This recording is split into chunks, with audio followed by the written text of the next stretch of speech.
민수기는 하나님께 택함 받은 이스라엘 백성들이 해방되어서 이제 출애굽을 통해서 이제 가나안 땅으로 가는 모든 여정에 일어난 일들을 자세히 기록한 책입니다. 신학자들은 1장부터 36장까지를 분석해서 민수기를 이렇게 표현을 했습니다. 광야 방황의 책이다. 그래서 민수기를 그렇게 불렀어요. 광야 방황의 책이다. 원망 불평의 책이다. 실패의 책이다. 훈련의 책이다. 그리고 소망의 책이라 그렇게 부르기도 했습니다. 사실 출애굽해서 시내산까지 오게 되었고, 시내산에서부터 이제 가데스바네아, 그러니까 가나안 땅 접경까지면 10하루 11일이면 갈 수 있는 그 거리를 그들은 가나안 땅에 들어가지 못하고 38년 동안을 방황하게 된 것을 보게 돼요. 그래서 38년간의 그들의 광야의 그런 생활이 어떤 모습이었는가, 하나님께서 택한 백성들의 그 모습을 낱낱이 아주 세세하게 보여주고 있는 것을 보게 돼요. 그러면 왜 직선거리로 하면 또 10하루면 갈 수 있는 그 거리를 왜 38년 동안 방황하면서 헤매게 되었는가? 그 원인을 진단해 보면 첫째는 하나님 말씀을 불순종한 거예요.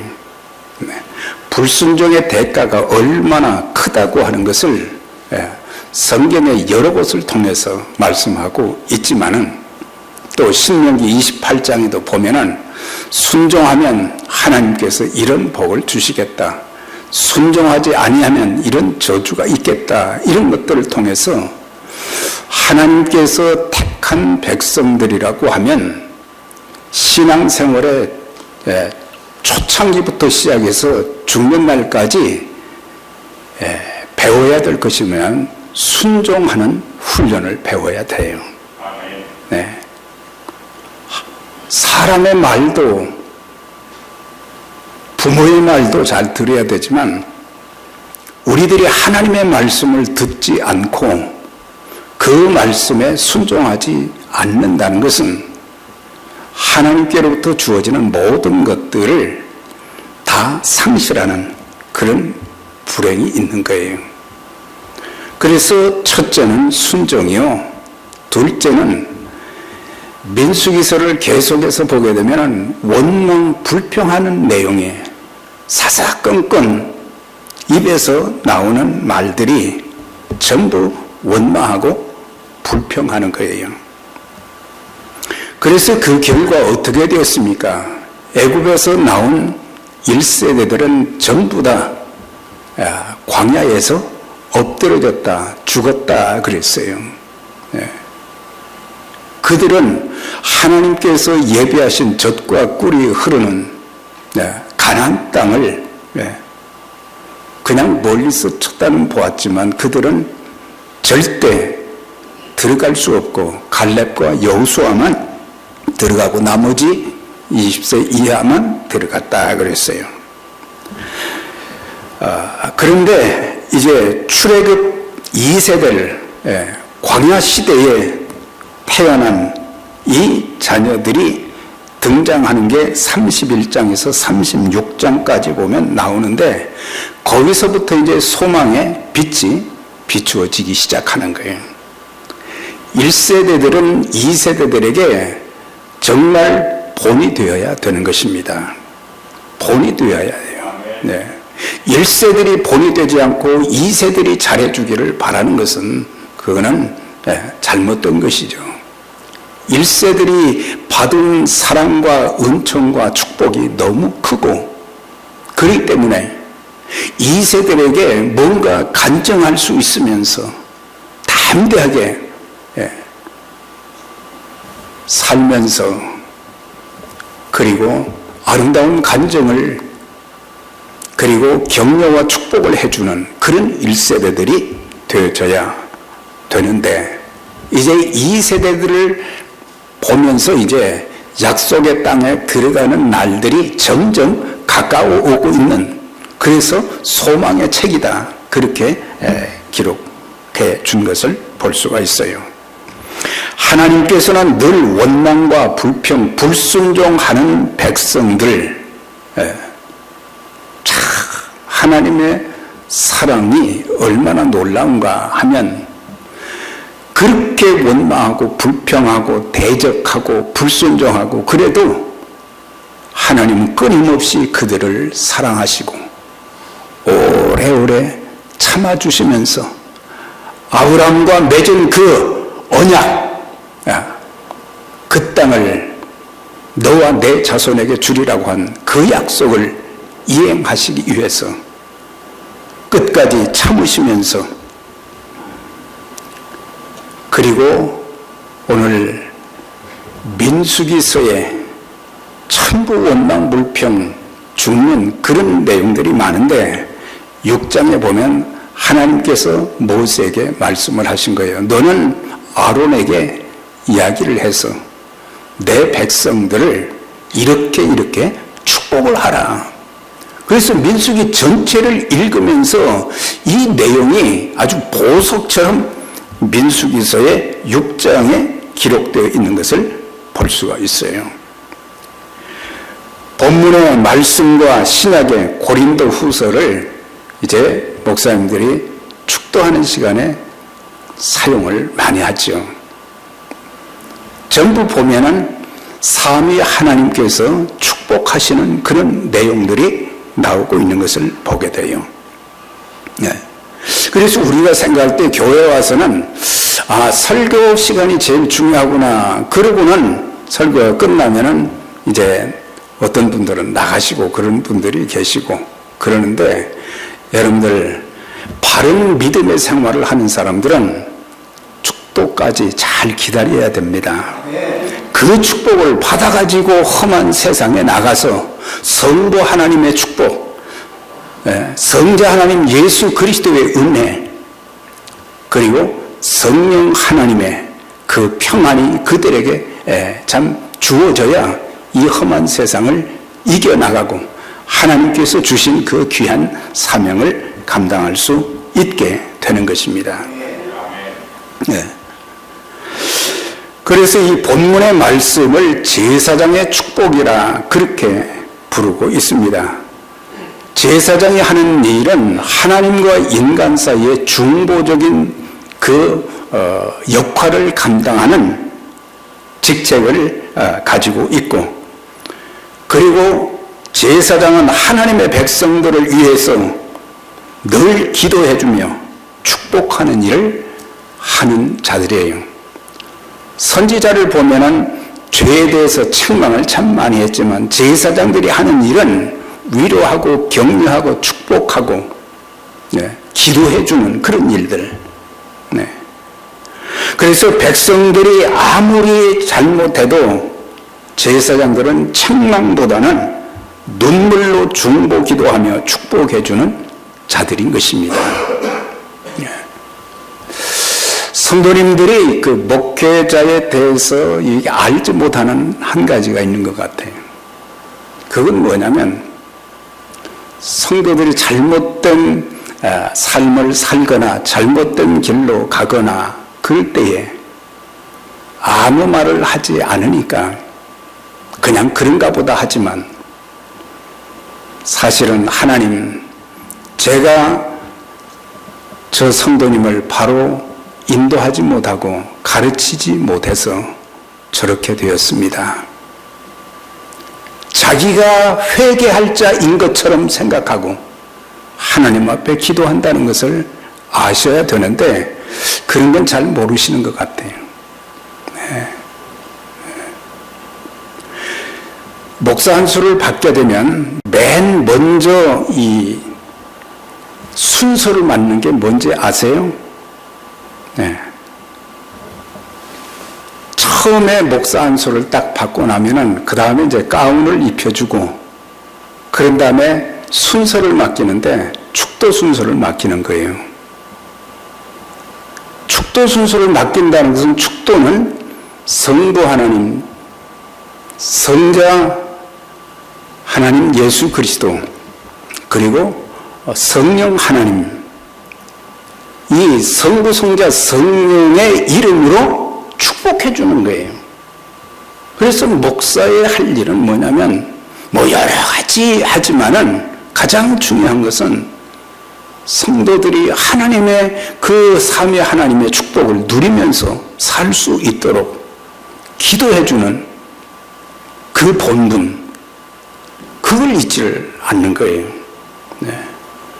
그래서 우리가 하나님께서는 복을 주시기를 원하시는 하나님이신데 사실 우리들이 하나님께서 성부, 성자, 성령 하나님께서 우리에게 주시는 복을 받을 만한 그런 그릇이 준비가 되어야 되거든요.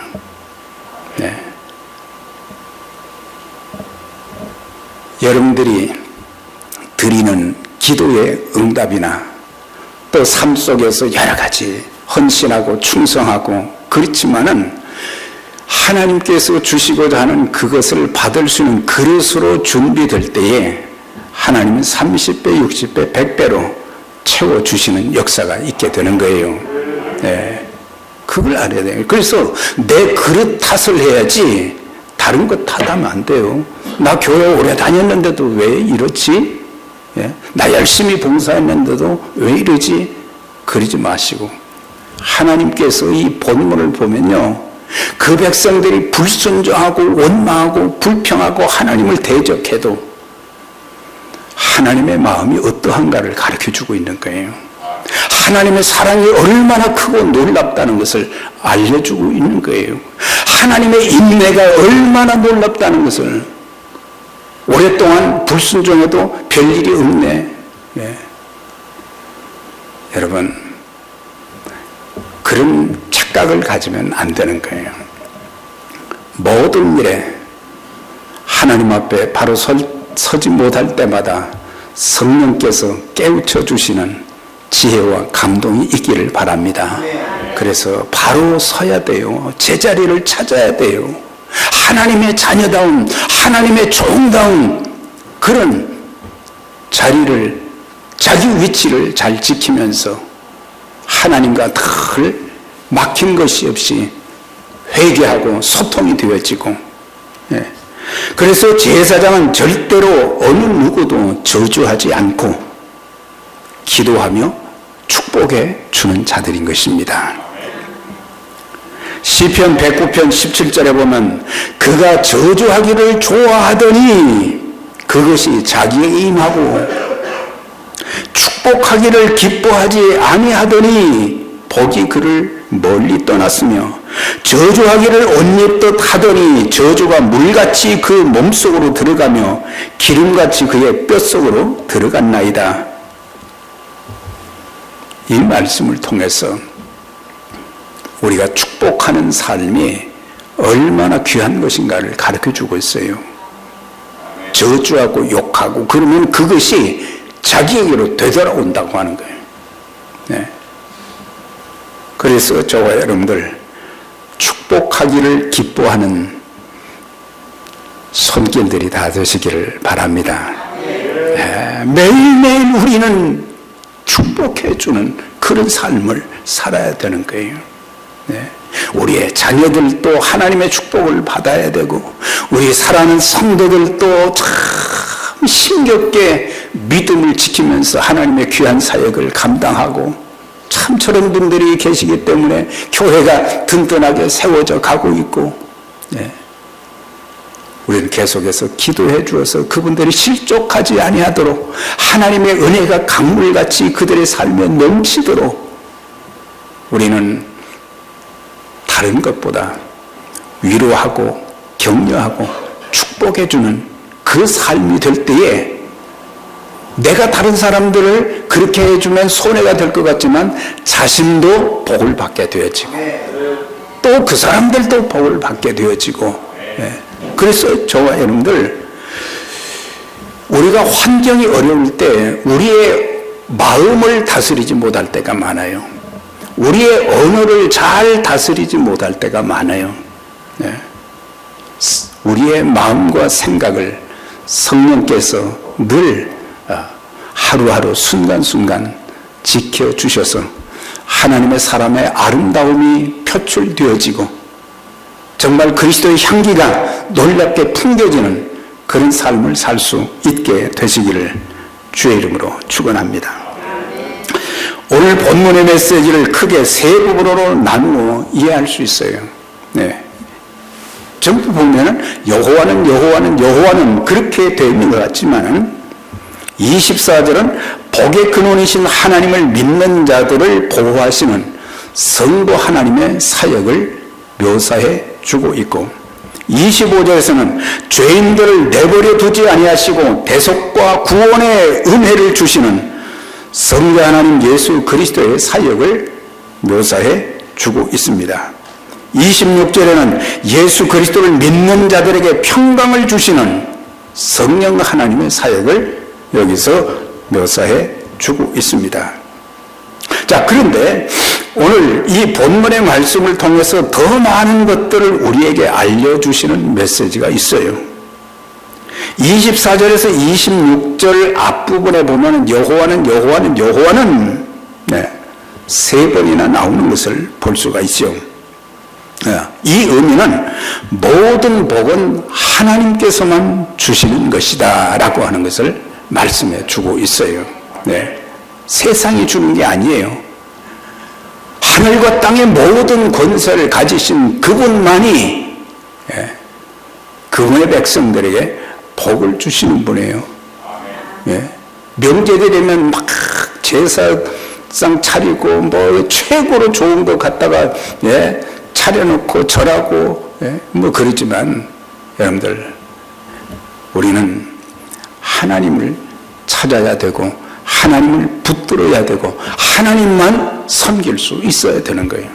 상천하지의 하나님, 나 외에는 다른 신이 없는 걸 알고 내게 두지 말아라, 다른 신 두지 말아라 이거예요. 얼마나 많은 사람들이 세상적인 것에 깎아 만들어 놓은 거기에다가 또 절을 하면서 막 복 달라고 그러는데 얼마나 이게 어리석어요. 얼마나 어리석냔 말이죠. 우리가 믿는 하나님, 내가 만난 하나님, 이런 분이 세상의 그 어떤 우상들과 비교가 되겠습니까? 예수 그리스도 이런 분, 우리는 저와 여러분들은 큰 복을 받으신 분들입니다. 큰 복을 받으신 분들이에요. 그래서 눈에 보이는 거 너무 의존하지 말고 하나님 한 분만 딱 붙잡고 그분 앞에 그분의 마음을 감동시키는 그런 믿음 안에서의 삶이 되면 하나님께서 다른 모든 것들 책임져 주시는 것입니다. 그래서 모든 복은 하나님께서만 주신다는 것이고 또 여기서 세 번씩 얘기했다는 이 3은 하늘의 숫자거든요. 이건 뭐예요? 반복을 말하는 거예요. 하나님께서는 한 번만 복을 주시는 것이 아니라 계속해서 복을 주신다고 하는 거예요. 그래서 조금 때로는 어려움을 겪으면 하나님께서 나를 잊으셨는가, 내게 복을 안 주시는가 그러지 마시고 하나님께서는 모든 일에 있어서 계속해서 택한 백성들이 이 땅에 살면서 하나님께서 주시는 복을 누리며 살기를 원하고 계신다고 하는 거예요. 그러면서 24절에서 26절 후반부에 보면은 또 뭐가 나옵니까? 원하노라 그랬어요. 하나님께서는 그 백성들에게 복을 주시고 지켜주시기를 원하시며 그랬어요. 원하며. 하나님께서는 복을 주시기를 원하시는 하나님이시라고 하는 것을 말씀해 주고 있어요. 그러니까 하나님께서 원하셔서 복을 주신다고 하는 거예요. 네. 우리는 때만 쓰면 되는 것처럼 생각하는데, 네. 우리가 하나님의 백성다운 아름다움이 있게 되어지고 하나님과 나 사이에 막힌 것이 없이 소통이 잘 되고 그러면은 하나님께서 계속 부어주십니다. 계속 부어주시는 거예요. 예, 예. 여러분들 평생 사시면서 계속 부어주시는 하나님의 은총, 계속 부어주시는 하나님의 축복을 누리는 그런 복된 믿음의 여정들이 다 되시기를 주의 이름으로 축원합니다. 그러면서 하나님은 육신의 복만 주시는 분이 아니거라 신령한 복도 주시고, 그런데 그 복은 가면 갈수록 더 커지는 축복을, 놀라운 축복을 더해 주신다고 하는 거예요. 구약의 복은 주로 육신의 복이 많지만 신약의 복은 영적인 복이 많아요.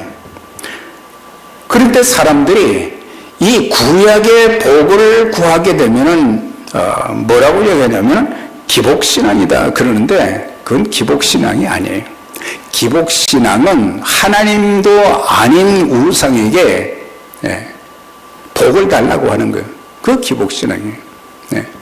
이 구약과 신약을 보게 되면 구약은 완전히 육신의 복, 세상적인 복만 있다고 착각을 하는데, 성경 많이 읽어보시면 거기에도 영적인 복들이 엄청나게 많이 있어요. 또 신약은 영적인 복이 대다수인데 거기도 보면은 육신의 복에 대해서 말씀하신 것이 굉장히 많아요. 우리의 삶 속에 하나님께서 주시고자 하는 것들이 단순 그 영적인 구원, 우리가 예수 믿고 구원받아 천국 가는 그것만이 아니라 우리의 삶에 세심하게 모든 것을 지켜주시고 공급해 주시는 하나님 역사가 있게 되는 거예요. 예수님께서 이 땅에 오셔서 천국 복음을 전파하신 것은 구원의 역사를 이루기 위하며 병든 자, 귀신 들린 자를 고쳐주시고 또한 필요한 것을 공급해 주시는 그런 역사가 있는 것을 보게 될 때, 세상적인 것은 육신의 복에도 관심이 많으시고 고통받는 그들을 자유하게 해주시는 치유의 역사와 공급의 역사가 있었다는 것을 볼 수가 있어요. 요한 3서 2절에 보면 사랑하는 자여 내 영혼이 잘됨 같이, 영혼은 영적인 부분이죠. 근데 그 다음에 뭐예요? 내가 범사에 잘되고 강건하기를 간구하노라, 그 말씀이 있어요. 그러니까 우리가 신앙생활을 하게 될 때 이 균형 잡힌 신앙생활, 균형 잡힌 또 이 복에 대한 개념도 우리가 알아야 되는 것입니다. 자, 그런데 여기에 보면은 세 가지 축복을 제사장들에게 하라고 하는 대목이 나오는데, 민수기서 6장 24절에 보면 여호와는 내게 복을 주시고 너를 지키시기를 원하시며 그랬어요. 복을 주시되 지켜주시는, 보호하시는 그 축복, 성부 하나님의 그 축복을 여기서 기원한 것을 보게 돼요. 우리가 시편 121편에도 보면은 이스라엘을 지키시는 이는 졸지도 아니하시고 주무시지도 아니하시로다. 여호와께서 너를 지켜 모든 환난을 면케 하시며 또 내 영혼을 지키시리로다. 여기서 영혼뿐만 아니라 모든 재반, 위험의 요소가 많단 말이에요. 낮의 해와 밤의 달과 같은 그런 여러 가지 힘든 요소가 있을 수 있지만, 그런 가운데서도 시편 기자는 하나님께서 지켜주신다. 그래서 하나님께서 너의 출입을 지금부터 영원까지 지켜주신다. 그렇게 한 것은 고통당하고 외로운 삶을 살아가는 사람들에게는 큰 위로와 격려가 되는 거예요. 네. 믿음도 우리가 내가 지키는 것처럼 생각하는데, 사실 믿음도 하나님께서 지킬 수 있도록 해 주시니까, 안 그러면 사단의 밥이 되어가지고 하나님을 부인할 수도 있는 거예요. 하나님이 함께 하셔서 믿음을 지키게 해주시고 삶의 위기가 얼마나 많이 있어요. 신명기 32장 10절에 보면 여호와께서 그를 황무지에서 짐승에 부르짖는 광야에서 만나시고 보호하시며 자기 눈동자같이 지키셨도다. 이스라엘 백성들이 광야 생활을 하는 동안 참 위험스러운 요소가 많이 있어요.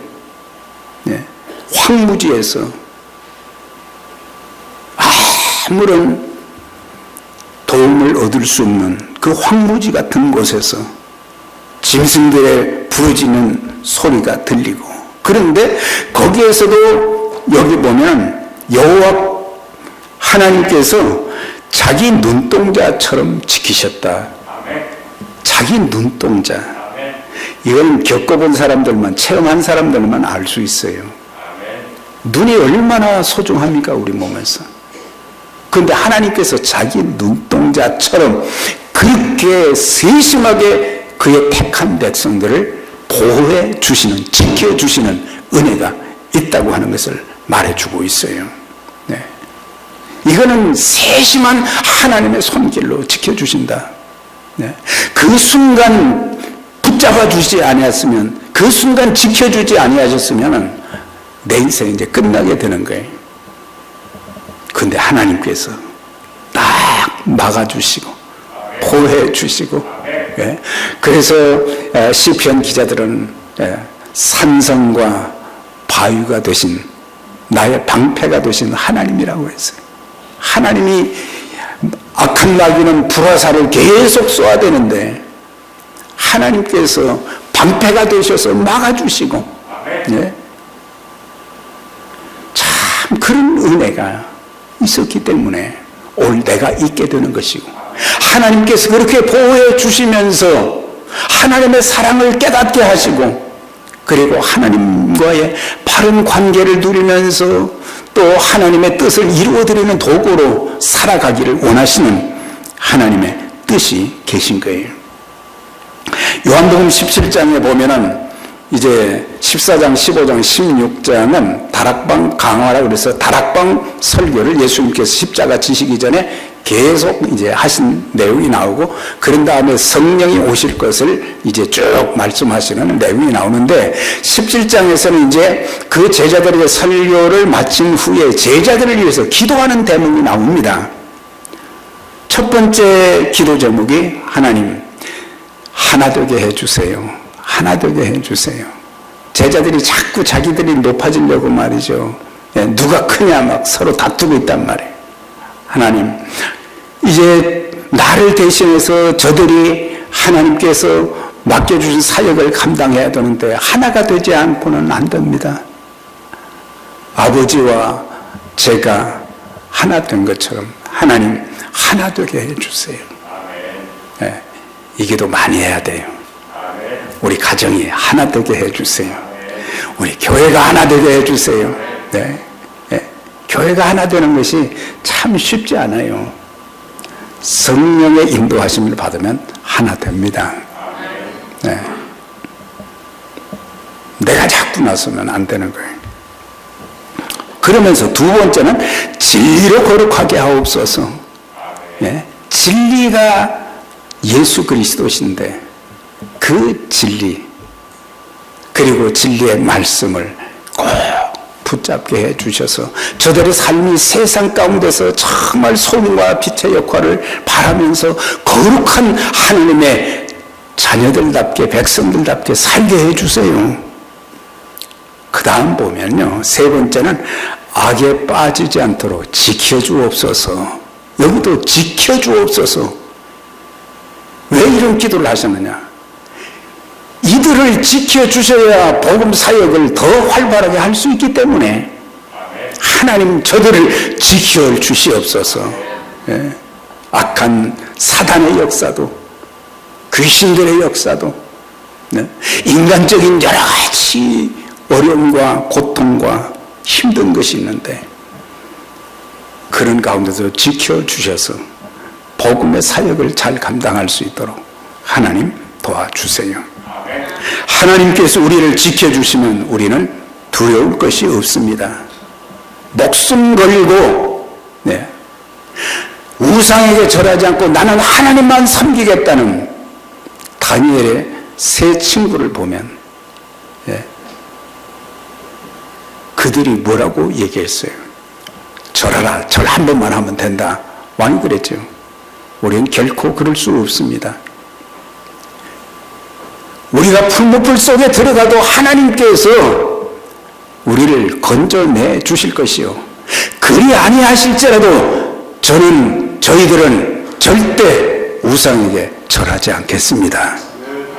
이런 신앙을 때 하나님이 감동하시는 거지요. 풀무불 속에 세 사람이 들어갔는데 네 사람이 보이는 거예요. 하나님께서 지켜주셔서 보호해 주셔서 끌어내 주셨어요. 다니엘이 총리가 되어서 그는 많은 시기 질투를 받았어요. 그런데 이제 하나의 규칙을 만들어 가지고 앞으로 한 달 동안 누구에게나 어떤 사람에게나 어떤 물건에 절하면, 기도하면 그 사람은 사자굴 속에 넣는다. 그렇게 했지만 내가 하나님 앞에 예루살렘을 향해서 창문을 열어놓고 기도하다가 이제는 사자의 밥이 될 수밖에 없는데 다니엘의 신앙이 얼마나 놀라면 목숨을 걸고 하나님 앞에 기도했어요. 기도하니까 사자들의 입을 딱 하나님께서 닫아주시고 사나운 그 짐승들이 온순하게 되어지고, 이걸 통해서 뭘 우리에게 교훈해 주십니까?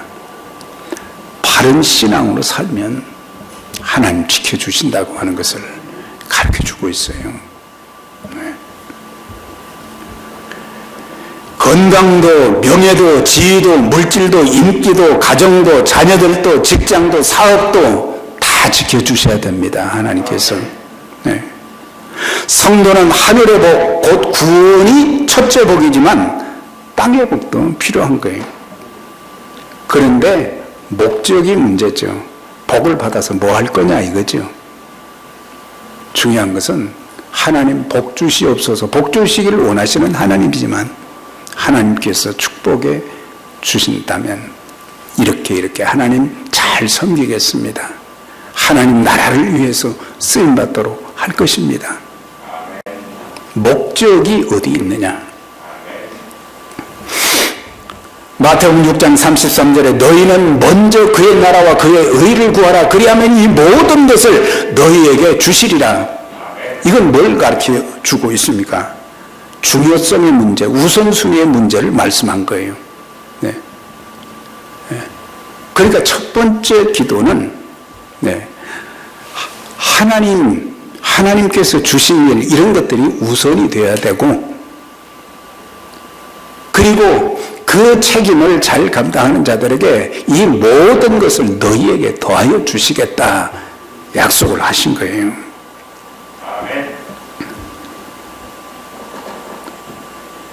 그래서 첫 번째는 지켜주시는 복, 둘째는 은혜의 축복이에요. 그 얼굴을 내게 비추사, 그 얼굴을 내게 비추사 은혜 베푸시기를 원하시며 그랬어요. 여기서 얼굴을 하나님께서 우리에게 향하여 드신다고 하는 그 의미는 온 마음을 그 사람에게 향하고 있다는 거예요. 하나님께서는 하나님의 백성들을 정말 사람이 부모가 어린 자녀들을 사랑스럽게 지켜보듯이 그런 마음으로 지켜보신다고 하는 거예요.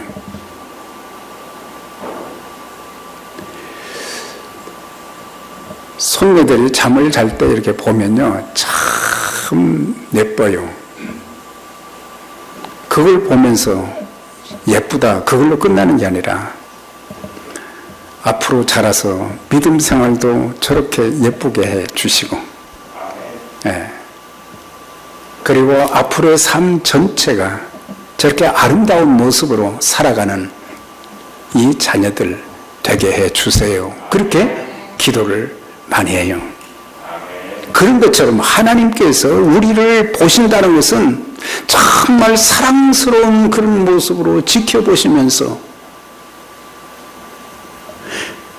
그 사람이 바로 서게 되면 하나님을 대신해서 얼마나 귀하게 쓰임받을까, 얼마나 축복된 삶을 살까, 이런 것들을 생각하시면서 참 사랑스럽게 쳐다보시면서 은혜를 베푸시기를 원하신다 그랬어요.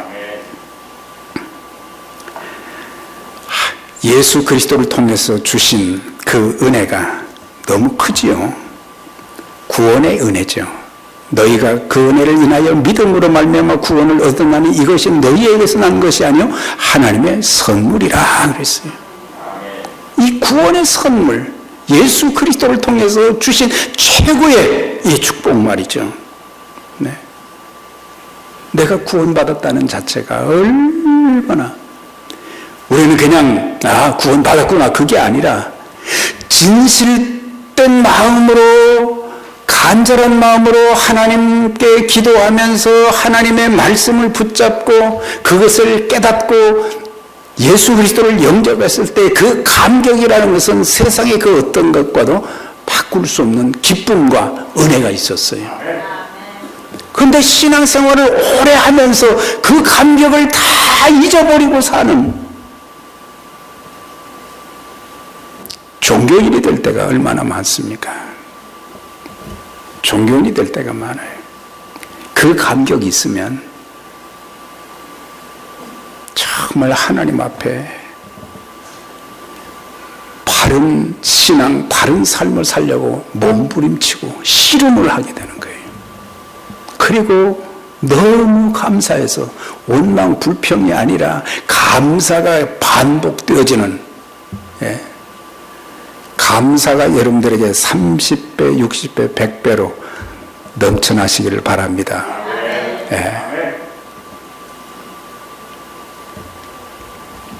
삶의 은혜. 내가 예수님 영접했을 때 성령께서 내 마음에 들어오시고, 그리고 주님의 그 은혜를 의지하면서 살아갈 때에 매일매일 삶의 위기가 얼마나 많이 있었어요. 때로는 하나님의 손길, 하나님의 공급하심이 있어야 되는데, 또 내가 가야 할 길이 있는데 또 갈 수가 없어요. 길이 없기 때문에. 그런데 하나님께서 길을 열어주시고 또한 인도해 주시고 공급해 주시고 매일매일 하루하루 사는 것이 하나님의 은혜 가운데 사는 삶이 되어져 가는 건, 우리가 구원의 은총이 최고지만 삶에 하나님께서 함께 하시는 그 은혜가 간증이 넘치는 여러분들이 되시기를 바랍니다. 하루를 살고도 아무 감동도 없고 기쁨도 없고 감사도 없고, 어제나 그제나 앞으로나 동일하게 감동이 없는 그런 삶이 아니라, 하루하루 살면서 하나님 참 감사합니다. 주님 참 감사합니다.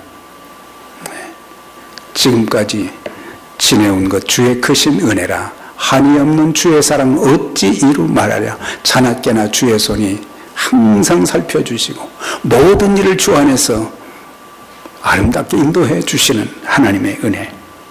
사역의 은혜도 크지요. 하나님의 일을 해나가면서 내가 하나님께 붙잡혀서 쓰임받는 이 자체가 얼마나 귀한 일이고, 나의 섬김을 통해서 하나님께서 하시고자 하는 일들이 이루어져가는 그런 모습을 볼 때 얼마나 이게 또 행복한지. 그런데 자칫 잘못하면 우리가 공로가 되면 안 돼요.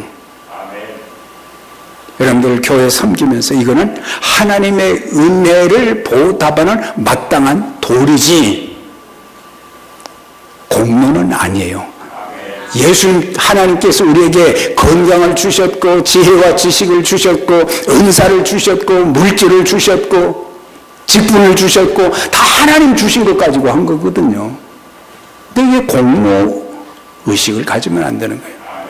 바울은 참 위대한 사람이라는 게 많은 영혼을 구원한 것도 있지만, 많은 교회를 세운 것도 있지만, 많은 제자들을 둔 것도 있지만, 그는 고린도전서 15장 10절 이 고백이 정말 바울이 바울답다. 나의 놔둔 것은 하나님의 은혜로 된 것이니 내게 주신 그의 은혜가 헛되지 아니하여 내가 모든 사도보다 더 많이 수고하였으나, 모든 사도보다 더 수고 많이 한 사람이에요. 이 정도 되면은 공로의식이 있을 수 있죠. 그렇지만 뭐라고 마무리를 합니까? 오직 나와 함께 하신 하나님의 은혜로라 그랬어요. 네. 공로의식까지만 하나님이 다 하나님께 받을 것이 없어요. 하나님께 받을 것 없어요. 자, 그 다음에 이제 평안의 복입니다. 여호와는 그 얼굴을 내게로 향하여 드사 평강 주시기를 원하노라 할지니라 그랬어요. 네. 하나님 성령님을 통해서 우리에게 평안함을 주시는 그 은혜. 요한복음 14장 27절에 보면은 공동번역 앞부분은 이렇게 되어 있어요. 나는 너희에게 평안을 주기를 원한다. 그렇게 번역을 해놨어요. 예수님께서 이제 십자가를 지셔야 될 일들이잖아요. 그런데 마지막 설교를 하시면서 하신 말씀이 나는 너희에게, 제자들에게 평안을 주기를 원한다. 그러면서 그 나의 평안은 어떤 것이냐? 내가 너희에게 주는 것은 세상이 주는 것 같지 아니하고, 너희는 그러기 때문에 마음에 근심도 하지 말고 두려워하지도 말고, 이 평안이 있어야 된다는 것. 성령님을 모시고 사는 것은 우리가 주님과 함께하는 삶이요, 성령님은 위로자로서 우리에게 늘 평안함을 주시는, 어떤 환난과 핍박과 시련이 있어도 우리의 마음속에 하나님의 성령께서 내 마음을 딱 주관해 주셔서, 내 생각도 마음도 다 주장해 주셔서 그런 것에 영향을 받지 않도록 내 마음이 하나님을 향할 수 있도록 하나님의 평안이 하늘 위에서 내려오네, 그 평안으로 가득 채워주신다고 하는 거예요. 부활하신 후에도 말씀하시기를 제자들은 벌벌 떨며 숨고 있었어요. 그들에게 찾아가셔서 너희에게 평안이 있을지어다. 여러분들 일평생 사시는 동안 이런 평안이, 주님이 주시는, 성령님을 통해서 주시는 평안이 끊어지지 않기를 바랍니다. 이제 마지막 27절에 보면은 그들은 이같이 내 이름으로 이스라엘 자손에게 축복할지니, 제사장들에게 하는 말씀이죠. 내가 그들에게 복을 주리라. 그러니까 우리는 축복만 해주면, 하나님의 이름으로 예수 그리스도의 이름으로 축복해주면 내가 그들에게 복을 주리라고 말씀하신 거예요. 네. 그러니까 우리가 자녀들을 위해서 기도할 때도 무조건 뭐 잘되게 해달라는 게 아니라 이 성부, 성자, 성령의 복을 하나님이 주시도록 기도해야 되는 거예요. 네. 성도들을 위해서 기도할 때도 하나님 오늘 지켜주세요. 그것보다 삼위 하나님의 축복을 오늘도 눈으로 보고 몸으로 체험하게 해 주시옵소서. 하나님 나와 함께 하시는 것을 체험하게 해 주세요. 그래서 우리를 베드로전서 2장 9절에서는 왕같은 제사장이라고 그랬거든요. 이건 뭐예요? 왕같은 제사장은 모든 믿는 자들은 제사장, 목사가 된다는 그런 의미는 아니에요. 이것은 매일매일 다른 사람들로서 기도해주고 축복해주는 일을 하라고 하는 거예요. 매일매일 살면서 그들을 위해서 기도해주고 축복해주라고 하는 거예요. 그러면 자신도 살고 남도 살고, 나 축복하며 나는 살리라. 나 축복하며 나는 살리라. 나의 하루하루를 나 축복하며 나는 살리라. 일평생 이런 축복의 도구로, 축복의 통로로 아름답게 쓰임받게 되시기를 주의 이름으로 축원합니다.